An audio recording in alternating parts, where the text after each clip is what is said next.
ಎಲ್ರಿಗೂ ನಮಸ್ಕಾರ. ಇವತ್ತು ನಾವು ಲವ್ ಬಗ್ಗೆ ಮಾತಾಡೋಣ. ಈ ಕಲಿಯುಗದಲ್ಲಿ ಲವ್ ಅಂದರೆ ಏನು ಗುರು? ಟಿಂಡರಲ್ಲಿ ರೈಟ್ ಸ್ವೈಪ್ ಮಾಡೋದು, ಇನ್ಸ್ಟಾಗ್ರಾಮಲ್ಲಿ ಹಾರ್ಟ್ ಕಳಿಸೋದು, ವಾಟ್ಸಪ್ಪಲ್ಲಿ ಬ್ಲೂಟಿಕ್ ಬಂದರೂ ರಿಪ್ಲೈ ಮಾಡಿಲ್ಲ ಅಂದರೆ ಬ್ರೇಕಪ್ ಮಾಡ್ಕೊಳ್ಳೋದು ಅಲ್ವಾ? ನಮ್ಮ ಜನ್ರೇಷನ್ ಲವ್ ಒಂಥರ 2 ಮಿನಿಟ್ಸ್ ಮ್ಯಾಗಿ ಆಗೋಗ್ಬಿಟ್ಟಿದೆ. ಬೇಗ ರೆಡಿ ಆಗುತ್ತೆ, ಆದರೆ ಅಷ್ಟೇ ಬೇಗ ಹಸುವಾಗುತ್ತೆ. ನೀನಿಲ್ಲ ಅಂದರೆ ಬದುಕಲ್ಲ ಅಂತ ಸ್ಟೇಟಸ್ ಹಾಕೋರು 6 ತಿಂಗಳು ಕಳೆಯೋ ಅಷ್ಟರಲ್ಲಿ ಬೇರೊಬ್ಬರ ಜೊತೆ ಪ್ರೀ ವೆಡ್ಡಿಂಗ್ ಫೋಟೋಶೂಟ್ ಮಾಡಿಸ್ತಾ ಇರ್ತಾರೆ. ಆದರೆ ನಿಜವಾದ ಲವ್ ಅಂದರೆ ಏನು ಅಂತ ತಿಳ್ಕೊಬೇಕಾದ್ರೆ ನಾವು ಸ್ವಲ್ಪ ಫ್ಲ್ಯಾಶ್ ಬ್ಯಾಕ್ ಹೋಗಬೇಕು. ಎಲ್ಲಿಗೆ ಅಂದರೆ ಡೈರೆಕ್ಟ್ ಕೈಲಾಸಕ್ಕೆ.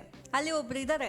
ಅವರು ಯಾರಂತ ಹೇಳಿದ್ರೆ ಈ ಪ್ರಪಂಚಕ್ಕೆ ಮೊದಲ ಬಾರಿಗೆ ಪ್ರೀತಿ ಅಂದ್ರೇನು ಅಂತ ತಿಳಿಸ್ಕೊಟ್ಟವರು. ಆದರೆ ಸ್ವಲ್ಪ ಆಟಿಟ್ಯೂಡ್ಗೆ ಅವನೇ ನಮ್ಮ ಶಿವ.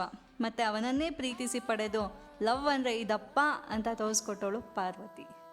ಬನ್ನಿ ಇವತ್ತಿನ ಫಾಸ್ಟ್ ಫುಡ್ ಲವ್ಗೆ ಶಿವ ಪಾರ್ವತಿಯರ ಲವ್ ಸ್ಟೋರಿನ ಕನೆಕ್ಟ್ ಮಾಡಿ ನೋಡೋಣ. ಕತೆ ಶುರುವಾಗದೆ ಶಿವನ ವೈರಾಗ್ಯದಿಂದ. ತನ್ನ ಹೆಂಡತಿ ಸತಿ ತೀರಿಕೊಂಡ ಮೇಲೆ ಶಿವ ಫುಲ್ ಡಿಪ್ರೆಷನ್ ಮೋಡ್ಗೆ ಹೋಗ್ಬಿಟ್ಟಿದ್ದ. ಯಾರ ಸವಾಸನೂ ಬೇಡ ಅಂತ ಕಣ್ಮುಚ್ಕೊಂಡು ಧ್ಯಾನಕ್ಕೆ ಕೂತಿದ್ದ. ಇವತ್ತಿನ ಕಾಲದಲ್ಲಿ ಹುಡುಗ ರಿಪ್ಲೈ ಮಾಡಲಿಲ್ಲ ಅಂದರೆ ಹುಡುಗಿರು ಹೋಗೋ ಫೂಲ್ ಅಂತ ನೆಕ್ಸ್ಟ್ ಆಪ್ಷನ್ ಹುಡುಕ್ತಿರ್ತಾರೆ. ಆದರೆ ಪಾರ್ವತಿ ಆಗಲ್ಲ. ಅವಳು ಪರ್ವತರಾಜನ ಮಗಳು, ಫುಲ್ ರಿಚ್ ಕಿಟ್ಟು, ಅರಮನೆಯಲ್ಲಿ ಇರಬೇಕಾದವಳು. ಆ ಸ್ಮಶಾನವಾಸಿ ಶಿವನಿಗೋಸ್ಕರ ಕಾಡಿಗೆ ಬರ್ತಾಳೆ. ಶಿವ ಕಣ್ ತೆಗೀತಿಲ್ಲ, ಇವಳ ಕಡೆ ನೋಡ್ತಾನೂ ಇಲ್ಲ. ಆದರೂ ಪಾರ್ವತಿ ತನ್ನ ಹಠ ಬಿಡದೆ ದಿನ ಬಂದು ಶಿವನ ಜಾಗನ ಕ್ಲೀನ್ ಮಾಡಿ ಹೂವಿಟ್ಟು ಪೂಜೆ ಮಾಡ್ತಿದ್ಲು. ಇಲ್ಲಿ ಗಮನಿಸಬೇಕಾದ ವಿಷಯ ಏನಂದರೆ ಗೊತ್ತಾ ಫ್ರೆಂಡ್ಸ್? ತಾಳ್ಮೆ. ಪ್ರೀತಿನಲ್ಲಿ ತಾಳ್ಮೆ ಇರಬೇಕು. ಇವತ್ತು ನಮಗೆ ಪಾರ್ಟ್ನರ್ ಬೇಕು ಅಂದರೆ ನಾವು ನಮ್ಮ ಥರನೇ ಇರಬೇಕು, ನಮ್ಮ ಟೇಸ್ಟ್ ಮ್ಯಾಚ್ ಆಗಬೇಕು ಅಂತೆಲ್ಲ ಕಂಡೀಷನ್ ಆಗ್ತೀವಿ. ಆದರೆ ಪಾರ್ವತಿಗೆ ಗೊತ್ತಿತ್ತು ಶಿವ ಸಿಗೋದು ಸುಲಭವಲ್ಲ, ಆದರೆ ಅವನೇ ಬೇಕು ಅನ್ನೋ ಕ್ಲಾರಿಟಿ ಅವಳಿಗಿತ್ತು. ಈಗೊಂದು ಟ್ವಿಸ್ಟ್. ದೇವತೆಗಳಿಗೆ ಅರ್ಜೆಂಟಾಗಿ ಶಿವನ್ ಮದುವೆ ಮಾಡಿಸ್ಬೇಕಾಗಿರುತ್ತೆ. ಅದಕ್ಕೆ ಅವ್ರೇನು ಮಾಡಿದ್ರು? ಮನ್ಮಥನ್ನ ಕಳಿಸಿದ್ರು. ಮನ್ಮಥ ಅಂದರೆ ಇವತ್ತಿನ ಕಾಲದ ವ್ಯಾಲೆಂಟೈನ್ಸ್ ಡೇ ಇದ್ದ ಹಾಗೆ, ಬರೀ ಆಕರ್ಷಣೆ, ಲುಕ್, ರೊಮ್ಯಾನ್ಸ್. ಮನ್ಮಥ ಬಂದು ಶಿವನ ಮೇಲೆ ಬಾಣ ಬಿಟ್ಟ. ಅಂದರೆ ಶಿವನಿಗೆ ಪಾರ್ವತಿ ಮೇಲೆ ಅಟ್ರಾಕ್ಷನ್ ಹುಡ್ಸೋಕ್ಕೆ ಟ್ರೈ ಮಾಡ್ದ. ಫಲಿತಾಂಶ ಏನಾಯಿತು? ಶಿವ ಕಣ್ಣು ಬಿಟ್ಟ, ಆದರೆ ಪ್ರೀತಿಯಿಂದ ಅಲ್ಲ, ಕೋಪದಿಂದ.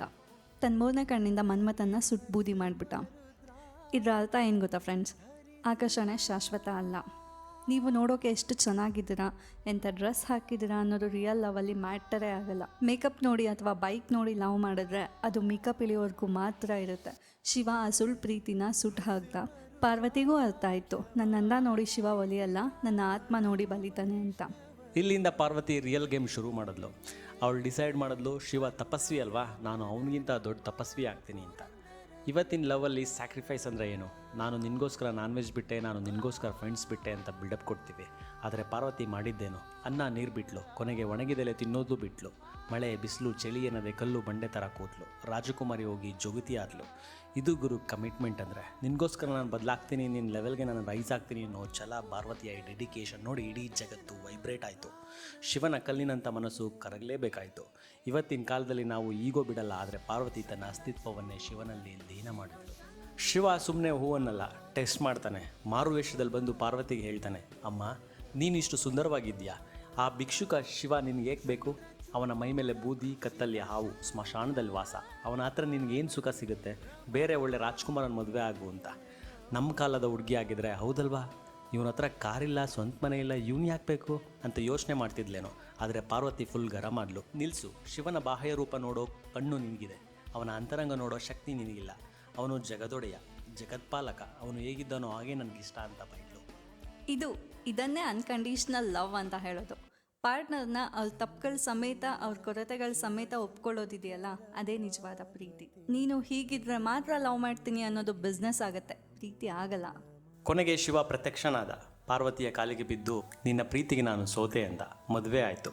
ಆದರೆ ಸಂಸಾರ ಸಾಗರ ಅಂತ ದೊಡ್ಡೋರು ಹೇಳ್ತಾರೆ. ಮದುವೆ ಆದಮೇಲೆ ಶಿವ ಪಾರ್ವತಿನ ಅಡುಗೆ ಮನೆಗೆ ಸೀಮಿತ ಮಾಡಲಿಲ್ಲ. ತನ್ನ ಅರ್ಧ ದೇಹವನ್ನೇ ಕೊಟ್ಟು ಅರ್ಧನಾರೀಶ್ವರನಾದ. ಇವತ್ತು ನಾವು ಜೆಂಡರ್ ಈಕ್ವಾಲಿಟಿ ಬಗ್ಗೆ ಭಾಷಣ ಬಿಗಿತೀವಿ, ಆದರೆ ಶಿವ ಎಷ್ಟೋ ಯುಗಗಳ ಹಿಂದೆ ಹೆಣ್ಣಿಲ್ಲದೆ ಗಂಡಿಲ್ಲ, ಶಕ್ತಿ ಇಲ್ಲದೆ ಶಿವನಿಲ್ಲ ಅಂತ ತೋರಿಸ್ಕೊಟ್ಟ. ಗಂಡ ಹೆಂಡತಿ ಅಂದರೆ 50-50 ಪಾರ್ಟ್ನರ್ಶಿಪ್ ಅನ್ನೋದಕ್ಕೆ ಇದಕ್ಕಿಂತ ದೊಡ್ಡ ಉದಾಹರಣೆ ಬೇಕಾ? ಸೊ ಫ್ರೆಂಡ್ಸ್, ವಾಟ್ಸಪ್ಪಲ್ಲಿ ಸ್ಟೇಟಸ್ ಹಾಕೋದು ಪ್ರೀತಿ ಅಲ್ಲ. ಪಾರ್ವತಿಯ ಹಾಗೆ ಕಾಯೋ ತಾಳ್ಮೆ, ಶಿವನ ಹಾಗೆ ಗೌರವ ಕೊಡೋ ಗುಣ ಇದ್ರೆ ಮಾತ್ರ ಅದು ಎಪಿಕ್ ಲವ್ ಸ್ಟೋರಿ ಆಗುತ್ತೆ. 2 ಮಿನಿಟ್ಸ್ ನೂಡಲ್ಸ್ ಥರ ಲವ್ ಮಾಡಬೇಡಿ, ಲೈಫ್ ಲಾಂಗ್ ಊಟದ ಥರ ರುಚಿಯಾಗಿರೋ ಲವ್ ಮಾಡಿ. ಎಲ್ರಿಗೂ ಒಳ್ಳೇದಾಗಲಿ. ಜೈ ಶಿವಶಕ್ತಿ. ಈ ವಿಡಿಯೋ ನಿಮ್ಗೆ ಇಷ್ಟ ಆಗಿದ್ರೆ ಎಲ್ಲ ಶಿವಭಕ್ತರಿಗೂ ಶೇರ್ ಮಾಡಿ ಆ್ಯಂಡ್ ಫಾಲೋ ಮಾಡೋದು ಮರಿಬೇಡಿ. ಧನ್ಯವಾದಗಳು. ಮುಂದಿನ ವಿಡಿಯೋದಲ್ಲಿ ಸಿಗೋಣ.